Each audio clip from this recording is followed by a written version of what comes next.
Olá, como vocês estão? Espero que estejam todos bem. A nossa aula de língua portuguesa hoje será uma viagem no mundo da leitura e dos gêneros textuais. Vamos embarcar nessa viagem comigo? Primeiro gênero que nós vamos trabalhar é a fábula, que já é conhecida de vocês, né?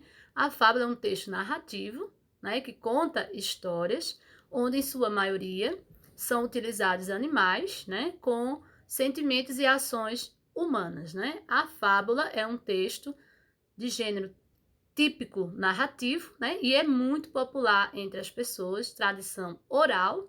Estudos indicam até que nasceu no Oriente por volta do século V a.C. E a palavra já diz, né? Contada, histórias contadas de geração para geração. É um jogo narrativo, né? A fábula ela tem caráter ficcional, né? E que usa a alegoria, que é o fato, para construir seus sentidos. Características humanas são muito utilizadas, né, como a inveja, a ganância, a preguiça, a sabedoria, a astúcia, né, e por meio dessas características, as personagens movimentam-se na história e desenrola ali a história, levando sempre à construção do ensinamento, né? Uma coisa muito importante da fábula é que no finalzinho ela tem a moral da história. Então agora nós vamos viajar no mundo da poesia, os corações, né, apaixonados, brincadeira. A poesia ela não só fala de paixões e de amores, ela fala de todo o nosso eu lírico, de toda a nossa poesia, de toda uma vida, toda uma reflexão. Então, a poesia é um texto poético, geralmente em verso, né, que faz parte do gênero literário denominado lírico. Ela combina palavras, significados e qualidades estéticas. Nela, prevalece a estética da língua sobre o conteúdo, de forma que utiliza de diferentes dispositivos fonéticos, sintáticos e semânticos. Fonético porque a poesia ela foi criada para ser cantada, então a forma como a gente fala modifica, entona as palavras de uma outra forma. Semântica porque ela tem que seguir, né, as regras da gramática, rima, métrica e etc. A poesia é dividida em versos que, agrupados, são chamados de estrofes. As origens literárias da poesia apontam que ela nasceu para ser cantada. Por isso, a preocupação com a estética, a métrica e a rima. Lembrando que cada verso de uma poesia é uma linha. Cada linha de uma poesia é chamado de versos. Esses versos vão se juntando e vão formar estrofes, e as estrofes a poesia completa. A poesia é um texto onde o autor expressa diretamente sentimentos e visões pessoais. A voz que manifesta na poesia, ou seja, o sujeito poético, é fictício, criado pelo escritor, é chamado de eu lírico. Quando eu estou escrevendo a poesia, que eu estou colocando ali todos os meus sentimentos, é o meu eu lírico que está falando. A poesia está entre as mais antigas formas de arte literária, havendo registro de poesias em hieroglifos no Egito, 25 séculos antes de Cristo, que são hieroglifos. É a escrita sagrada, né, gravada. Então, na poesia moderna, uma das mais importantes ferramentas é a metáfora, uma figura de linguagem. Agora a gente vai degustar um pouquinho da poesia. Plantou palavra, colheu poesia. Entre os vários tipos de formas poéticas, temos o dístico, que é o poema de 2 versos, a décima, que é poema de 10 versos, o soneto, poema de 14 versos, e ode, que é um poema de exaltação. Então, aqui nós temos uma poesia bem interessante que eu trouxe para vocês, que tem como título Espelho, né? Na vida encontramos diversos modelos de espelhos. Espelhos com brilho, espelho embaçado, espelho pintado, espelho trincado. A vida começa a ser o espelho, entre idas e vindas, subidas e descidas, sorrindo e chorando, cantando e rezando. Não são tudo o que esperam, nem tudo o que deveriam ser, mas frente ao espelho, o verdadeiro ser. Diante do espelho é você apenas. Principais tipos de poesia. A poesia pode ser dividida em 3 gêneros principais. A poesia lírica pode ser traduzida como a maneira de expressar sentimentos por meio da palavra falada ou escrita. A poesia épica, ela é marcada pela objetividade, onde são narrados os fatos considerados importantes para o poeta. A poesia dramática, né, que tem como característica a subjetividade, objetividade com a opinião do poeta. Então, nós vamos agora para mais uma poesia, né? Que a poesia use de todos os meios de transporte para visitar os homens. Adélia Prado. A encantadora Adélia Prado. Agora a gente vai ter mais um. Essa é a missão da poesia: recuperar os pedaços perdidos de nós. Rubem Alves. E temos aqui uma poesia, né? Bem interessante, já vendo? Vocês estão vendo que ela é clássica, né? Até pela estrutura. Gastei 1 hora pensando um verso que a pena não quer escrever. No entanto, ele está cá dentro. Inquieto, vivo, ele está cá dentro. E não quer sair. Mas a poesia deste momento inunda minha vida inteira. Carlos Drummond de Andrade. Me faz lembrar, né, que muitas vezes a gente não consegue fazer a poesia, não sai. Mas é só deixar sair o que está dentro de nós que a poesia ela se transforma. Vamos viajar agora pelos contos. Que gênero textual é esse? Então, os contos, pela imagem, vocês estão vendo, existe o conto fantástico, existe o conto de fadas, que nós ouvimos quando criança, né? Agora tem uns de nós que estamos contando para os nossos filhos, quem sabe para os netos, são aqueles contos de fadas onde tem toda aquela maravilhosa ilusão, ou, né, a fantástica história dos príncipes encantados. Não vejo muito como ilusão, né? É o sonho, é isso que é. Esses contos, eles levam a gente a viajar em nossos próprios sonhos. O conto é um dos gêneros narrativos mais comuns na tradição literária brasileira. Grandes autores como Álvares de Azevedo, Machado de Assis, Mário de Andrade são reconhecidamente excelentes contistas.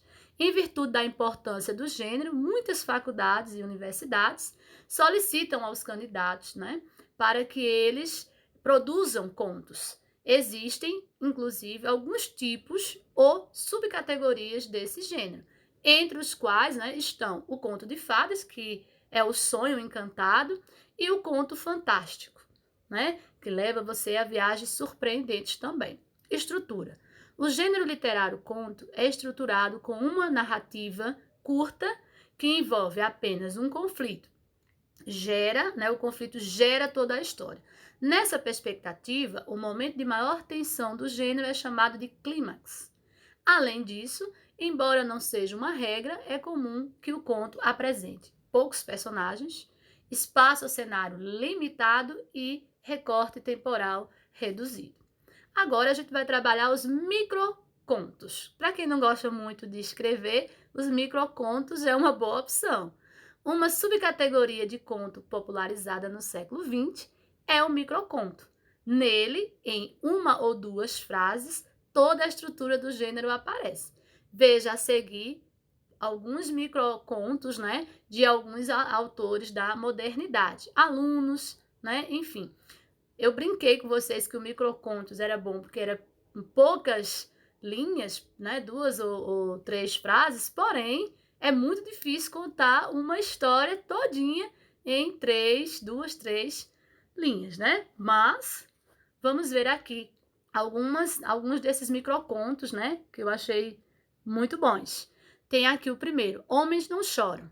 Pai, eu acho que não sou homem. Decepcionado, o pai chorou. Aliviado, o filho sorriu, vendo que o pai também não era. Então, aí a questão de ser ou não ser homem, homem não chora. Homem chora e não deixa de ser homem por isso, né? Então, outro nós temos aí: passei poesia no meu sorriso e as palavras saíram mais felizes. Então, o que a gente percebe aí? Que escovar os dentes, deixar os dentes limpos, traz uma maior felicidade, traz um sorriso melhor às palavras, né?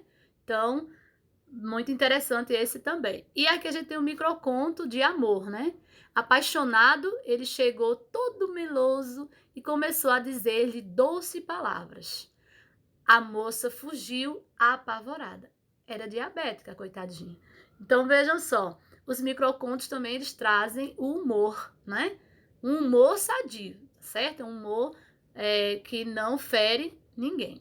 Os maiores contistas brasileiros são Machado de Assis, Monteiro Lobato, Carlos Drummond de Andrade, Clarice Lispector, Lígia Fagundes Telles, Luiz Fernando Veríssimo e Dalton Trevisan.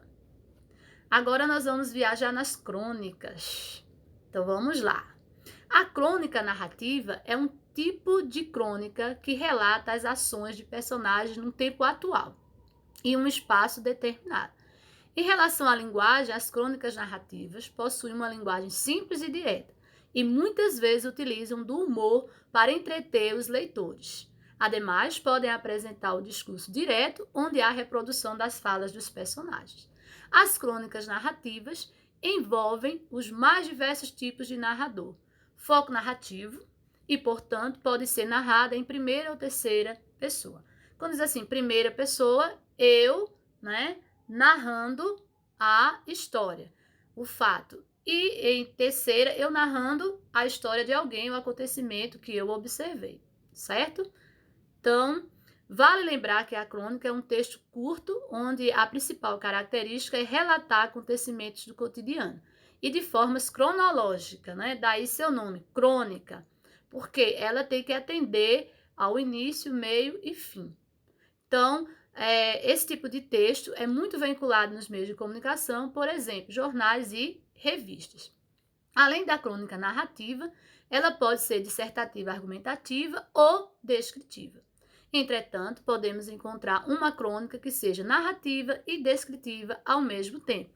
Narra a história e descreve com precisão os fatos, ou tudo que está acontecendo. Para produzir uma crônica narrativa, primeiramente temos de considerar os principais elementos que compõem uma narração, que são eles: enredo, história da trama, onde temos o tema ou assunto que será narrado. Personagens, pessoas presentes na história e que podem ser principais ou secundários. O tempo, indica o tempo no qual a história está inserida, onde ela aconteceu. Espaço, determina o local exato, onde se desenvolve a história. Foco narrativo, é o tipo de narrador que pode ser um personagem da trama ou um observador. Além disso, devemos observar que os fatos são narrados em ordem cronológica e sua estrutura está dividida em introdução, clímax e conclusão. O início, o meio, o clímax, que é a parte mais quente da crônica, e a conclusão. Eu trouxe aqui para vocês uma crônicazinha pequenininha. A bola, Luiz Fernando Veríssimo. O pai deu uma bola de presente ao filho, lembrando o prazer que sentia ao ganhar a sua primeira bola do pai. Uma número 5, sem tento oficial de couro, agora não era mais de couro, era de plástico, mas era uma bola. O garoto agradeceu, desembrulhou a bola e disse: legal. O que os garotos dizem hoje em dia quando gostam do presente ou não querem magoar o velho. Depois começou a girar a bola à procura de alguma coisa. Então a gente tem uma crônica de Fernando Veríssimo, e a gente percebe que conta fatos. E a crônica aí, ela quis mostrar o quê? Que a vida, ela evolui, que o presente que a gente ganhou no passado de nossos pais e os nossos filhos talvez não se sintam tão felizes em ganhar, Então, hoje a modernidade está aí, no lugar de uma bola, ele vai ficar mais feliz com um celular, com um tablet, um jogo de videogame, enfim. O cronista é o poeta dos acontecimentos diários. Tudo que acontece vira uma crônica, sem compromisso com a verdade.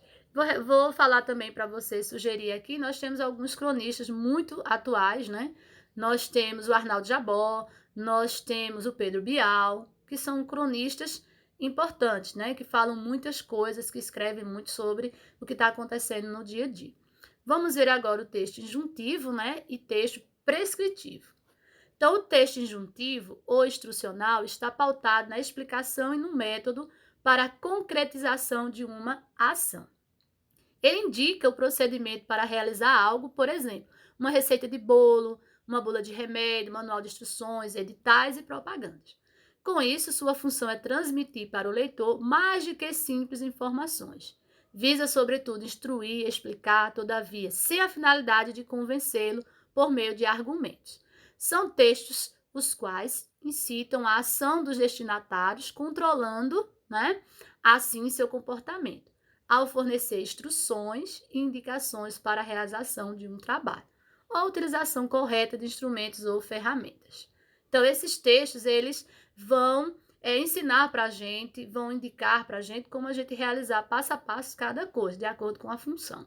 Os recursos linguísticos. A linguagem dos textos injuntivos é simples e objetiva. Um dos recursos linguísticos marcantes e recorrentes desse tipo de texto é a utilização dos verbos no imperativo, os quais indicam uma ordem ou pedido, por exemplo. Na receita de bolo, misture todos os ingredientes. Veja aí o verbo misture.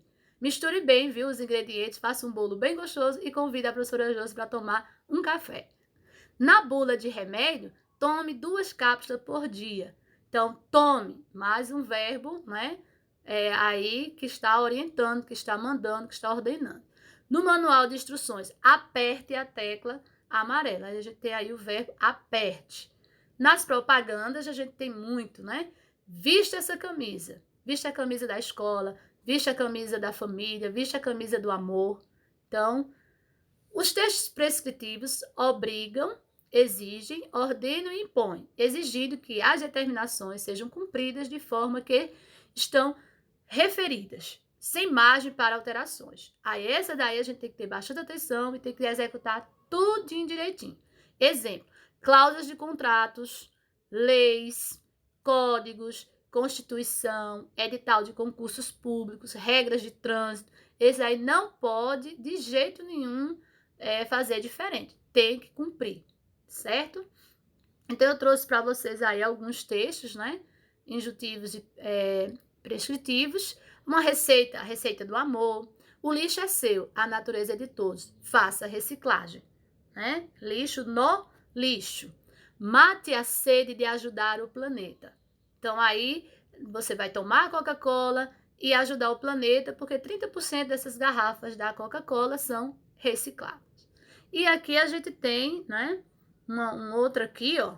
Tudo o que você precisa saber para acompanhar as aulas remotas, O momento que a gente está vivendo, ele requer de nós esse comportamento de utilizar as ferramentas digitais para aprender, como vocês, Eu estou usando o meio de gravar as aulas para que eu possa ajudar melhor vocês a entender os assuntos. Então, é uma instrução importante. Então, aqui a gente tem os medicamentos, também muito importante a gente ter esse cuidado de ler as bulas direitinho, O receituário médico, não se automedicar, pelo amor de Deus, não pode. Você tem que tomar o remédio passado pelo médico e seguir direitinho o que está na bula. Temos o manual de instrução aí, Refrigeradores eletrônicos, como ligar a sua geladeira nova que você comprou. Atenção, novas regras à frente. Então, as leis de trânsito, os códigos de trânsito, sinais de trânsito, não pode fazer diferente, tem que seguir, certo? E aqui a tão falada Constituinte, que hoje, nesse cenário político, tem sido tão debatido, A Constituição, a democracia. Então, também nela existem leis, direitos e deveres que têm que ser cumpridos e não podem ser mudados. E o que são gêneros midiáticos? O que será isso? Midiáticos. Os gêneros midiáticos são elementos constituintes do universo informático e informacional nos dias atuais. Por que eu trouxe para vocês esse tipo de texto? Porque hoje nós precisamos nos atualizar e estar sempre aprendendo algo mais com a questão da tecnologia.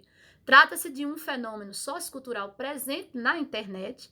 Esses gêneros contribuem para organizar e, de certo modo, estabilizar as situações comunicativas no dia a dia. Essa pandemia, ela veio para nos ensinar, A gente precisa aprender, eu estou aprendendo a utilizar esses meios em minhas aulas para ajudar melhor os meus alunos. Então, aqui a gente tem uma turminha aí toda conectada e ao lado a gente tem alguns ícones aí, Facebook, o YouTube, o Twitter, e-mail, Gmail, Instagram. Então, são vários os tipos, de comunicação e de textos de gêneros. Textos multimodais. Os textos multimodais são aqueles que empregam duas ou mais modalidades de formas linguísticas, a composição da linguagem verbal e não verbal, com o objetivo de proporcionar uma melhor inserção do leitor no mundo contemporâneo. Quando eu digo linguagem verbal, é a linguagem escrita, e a não verbal é a linguagem através das imagens. Muito presente nas histórias em quadrinhos, nas tirinhas, charges. Então, a gente vai ver aqui uma que eu trouxe para vocês, ó. Coronavírus, álcool em gel, Covid-19, quarentena, toque de recolher, número de mortes, fica em casa, máscara, casos da doença. Então, aí a gente tem a televisão falando para todos os brasileiros, né? Dengue. E depois a gente tem outro personagem, lembra de mim? Então, o Brasil está vivendo essa enxurrada de informações, né? E com tudo isso, a pessoa se assusta e a morte bem próxima. Então, a gente tem que se cuidar, né? Cuide, fique em casa, se cuide, cuide de você, cuide do outro. Vamos nos amar, ter empatia pelo outro. Então, a nossa aula está acabando. Muito obrigada. Muito obrigada pela viagem, né? Vocês foram bons companheiros nessa viagem pela leitura e que a leitura ela seja um momento de prazer na vida de vocês, né? Nós precisamos muito da leitura. Então, eu vou terminar com essa frase aí: um país se faz com homens e livros, Monteiro Lobato. Então, se eu quero informação, se eu quero ser ouvida, se eu quero ter uma boa comunicação, se eu quero um prazer, eu vou ter onde? No livro, na leitura. Um beijo no coração do tamanho dessa viagem que nós fizemos e até a próxima. Fiquem com Deus.